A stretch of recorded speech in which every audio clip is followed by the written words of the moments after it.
Hello everyone. So in the last video I said that I was going to take a look at my two Yashica Mat twin lens reflex cameras, and so that's what we're here to do today. These are my two Yashica Mats. In popular culture, the more popular version is going to be the Yashica Mat 124 or the 124G. Ends up being probably the most popular model. And for those that are in the know, these are kind of your budget Rolleiflex, where the Rolleiflex is maybe the most renowned TLR of its kind. And the twin lens reflex, the TLR of it, is that you have a lens for which you are taking the photos and a lens that you're viewing through. And so these end up having like a really fun boxy look. It looks really interesting, and they use a waist level viewfinder. So this has some ground glass inside, and we'll do a better close-up eventually, but you can use a magnifier for your focus, etc. So you're pulling the camera out, your controls are going to be here, the shutter button here, and two dials are setting your settings. Boom, boom. I'm going to look down, waist level, focus on the camera, take the picture, etc. Now the reason why I love these is because I was in pursuit of something higher fidelity than 35mm film, which isn't incredibly necessary, but for the novelty of it, I thought it was interesting. So these cameras shoot medium format, so 120 film, in a 6x6 format. So this is, I'm pretty sure 6 centimeters by 6 centimeters. It's really quite a large negative, and so then these can be used to make very large enlargements and prints, etc. They carry a lot of detail, especially if you have a camera with a good lens on it. And in this case, these Yashica Mats have a really nice 80mm lens. The reason why these cameras are some of my favorite is because they are all mechanical. So that means that every control here is, there's no electronics to be heard of. There's no battery. Nothing can really interfere with your ability to take pictures as long as it's been serviced properly. Now you might notice, looking at mine, that they're all torn up in bits of ways, and especially this is my first one, which has a pill bottle cap as the focus knob. This first camera I got off of eBay for, I believe, $27 in a 4-parts auction, and due to the fact that it's an all mechanical design, I believed that I would be able to find a solution in order to fix it, and I should have some photos of the internals. Essentially the focusing is broken, as well as the I don't know what you would call it, the winding and shutter release mechanism. So I just loved the look of this thing, and I loved the medium format film, and it just has a really unique look, especially a square format, and the waist level viewfinder, it gives you a lot of limitations that you work with in order to take some unique pictures. So when I first got this, everything was frozen up, right? The focus didn't work, and you couldn't actually cock it to get the shutter to go off. Through some work, I was able to disassemble the side here, and on this first one that I had, release one of the main springs that functions as a catch mechanism. So whenever you're winding, you're supposed to wind to a point, and then it would stop itself. So that would be winding the size of the 6x6 frame. And then you would go back into this into a catch position here. It won't go back anymore, and now the shutter is cocked. And these lenses use a leaf shutter, which is really quite nice. And I press my shutter button here in order to take a picture.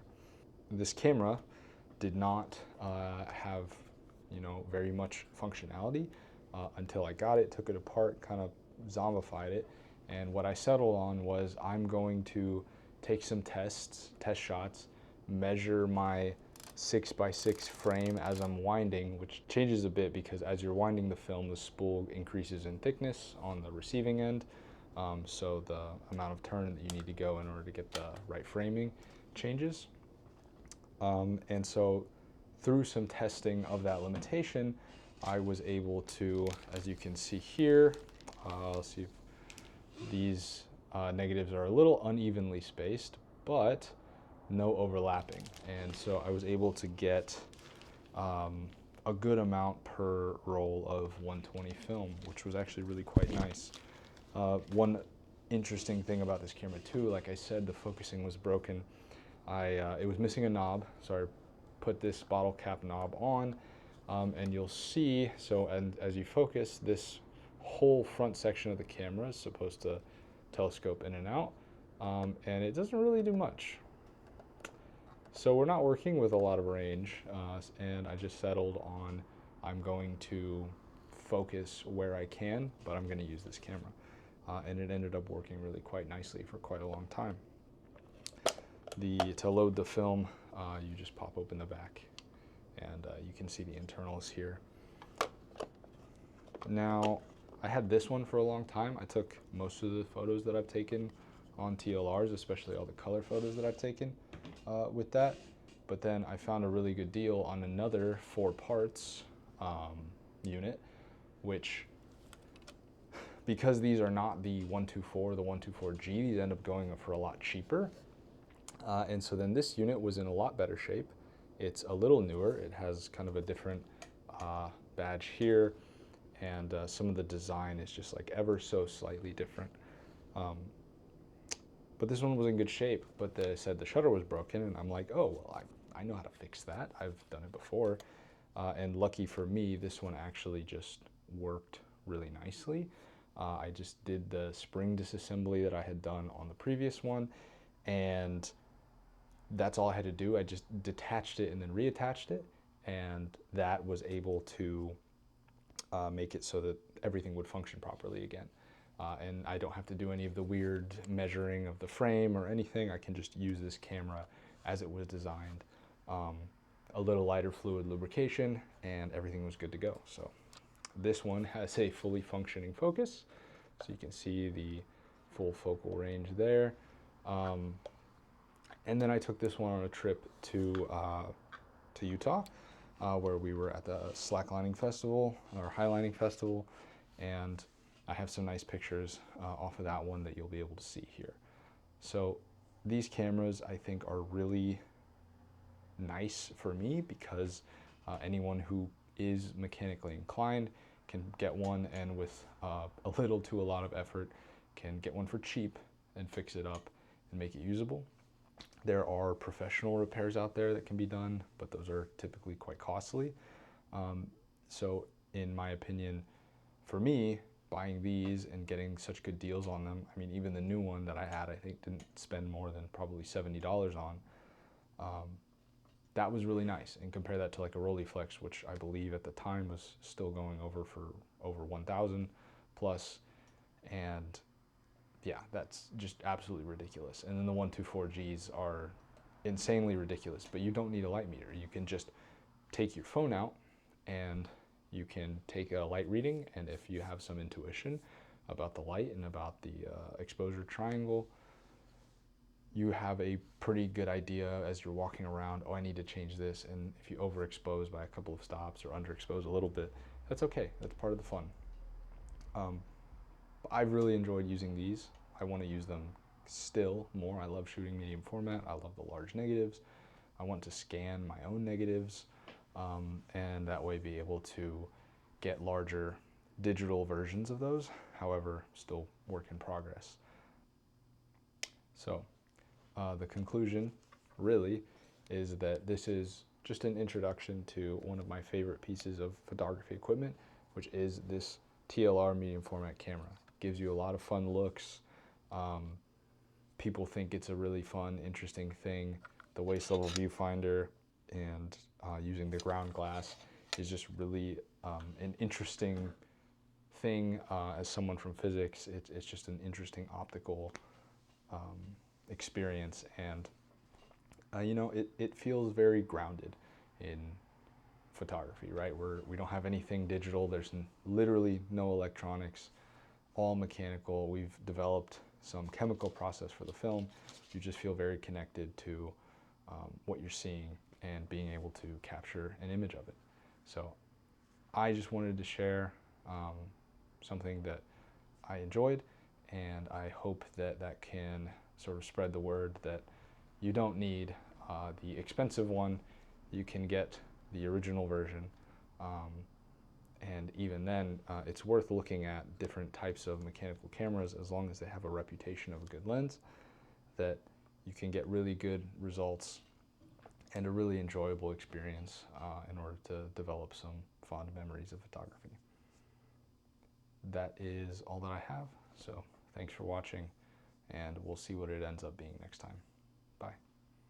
Okay, so I just thought it would be interesting to take kind of a look at the actual controls here. This is a really awkward angle for me. I'm just kind of reaching over my camera, but yeah, so you can see the front of the camera here. Like I said, this is the shutter button. There are two physical dials here, as well as a timer switch here, which is really interesting. There's a flash sync port, and then you have some information about your aperture and your shutter speed. So right now, it looks like we are on 1/500th of a second. I apologize for the focus, or 1/50th. This left one will change the aperture. You can see I'm moving it up. And the right one will change the shutter speed here.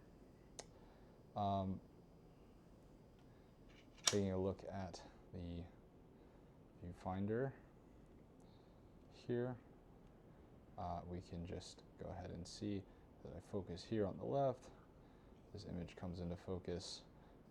These cameras are very well suited for outdoors because it's difficult to use the ground glass inside, but you can see that, and then we can see, I don't know if I get this in focus, probably not.